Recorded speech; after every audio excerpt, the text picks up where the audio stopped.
Karag, welcome back to my vlog. Isang madaling araw sa inyong lahat mula dito sa Lasak City. Kumusta mga puyat dyan ako? Katatapos ko lang panoorin din ang Miss Universe Philippines 2024 na kung saan thank you sa Miss Universe Philippines Organization. Pinuyat nyo kami mga chismosa, but in fairness mga karag-karag, I love it. I love it. Gustong-gusto ko talaga yung production sa taon na to, yung stage, tapos yung mga nag-perform bitaw sa Miss Universe Philippines 2024. Alive na alive, lalo na kay Summer. Wow! As in, binuhay niya talaga yung katawang lupa ko mga karag-karag sa kanyang performance. Nakaingon ko pag, finally, nakinig na rin ang Miss Universe Philippines Organization sa mga hinaing na mga fans. Binigyan nila tayo ngayon ng kakaibang production na masasabi natin isa sa pinaka-the best sa ilang taon na nilang namamahala sa Miss Universe Philippines Organization. But this year, mga karag-karag, thank you. Yun, ganon. Happy kayo mga beauty pageant lovers. Walang hanash. Hanash ko lang ang haba ng commercial Puryagaba. Mas mahaba pa sa show. Pero well, yun nga, ang dami kasing sponsor, kaya kailangan din nilang ibabad yung mga sponsor sa Miss Universe Philippines 2024, kaya tiis-tiis talaga dahil binawi naman nila sa production, di ba? At grabe no, ang daming tao nanood ba sa Miss Universe Philippines 2024. Sabi ko, sana andun din ako. Di natin alam sa susunod na mga pageant, andun na si Kuragan bilang audience din napapakpak. At kahit sa malayo, kahit nandun tayo sa upper box, kahit nandun tayo sa general admin ba, basta pangarap ko yan, sana matupad ko balang araw pagkaya na sa budget. Sa ngayon, dito muna tayo, team bahay.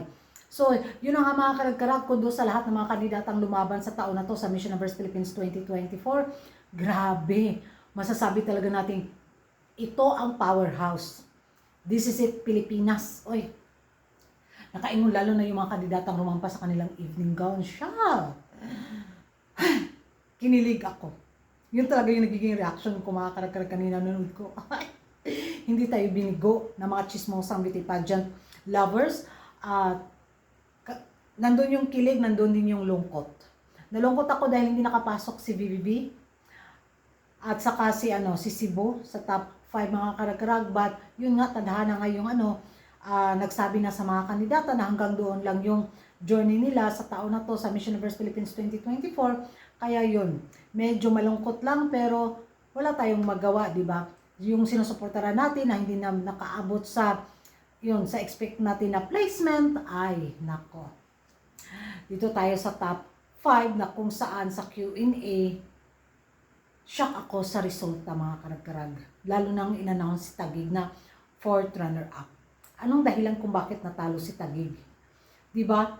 So siguro isa sa mga dahilan yung edad niya. Kaya isa yung sa nagpahila kay Taguig mga karag-karag. Kaya nagligwak ganun siya. At isa manalo. Nalungkot talaga ako. Dahil alam niyo naman, siya talaga yung beat ko sa corona. But doon nga sa Q&A, medyo masyadong safe yung sagot ni Atisa at nakulangan ako mga karag-karag. Kaya isa rin yun siguro sa dahilan kaya hindi nasungkit ni Atisa manalo ang corona.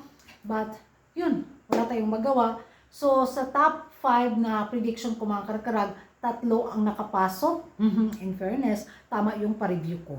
Na pwedeng hilain yung mga nasa top 5 na mga ibang kandidata na which is na-mention ko rin at nakapasok sa top 5.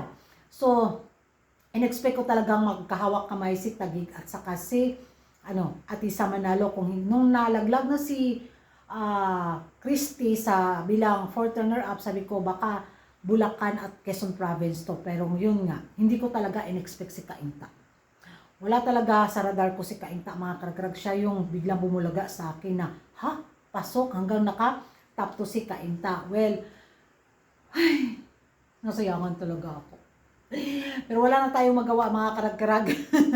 Yun nga, support kay Chelsea Manalo. Panalo pa rin. Si Manalo pa rin ang nanalo sa corona sa Miss Universe Philippines 2024. Kita nyo naman. Hindi naman talaga natin masasabi na walang talaga si Manalo kasi nung lumabas siya sa kanyang evening gown, para bang siyang diwata na napaka-regal, napaka-queenly ng kanyang evening gown na sabi ko, shit, Lumalaban si Bulacan.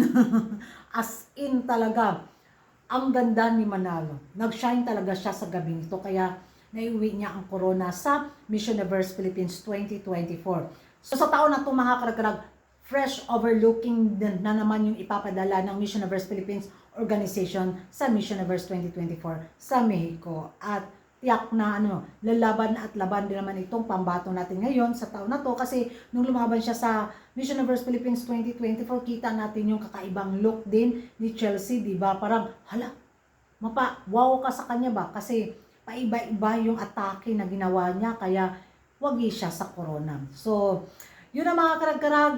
Congratulations sa lahat ng mga kandidata. Congratulations sa ating winner at pwede na tayo matulog, di ba? So, ano yung magiging reaction ng mga karag-karag sa Miss Universe Philippines 2024 sa resulta at sa ating pambato ngayon na ipapadala sa Mexico? Don't forget to like and subscribe my channel, Kuragan Karag. Ang babae lagi na karag-karag, matulog na ta. And bye-bye!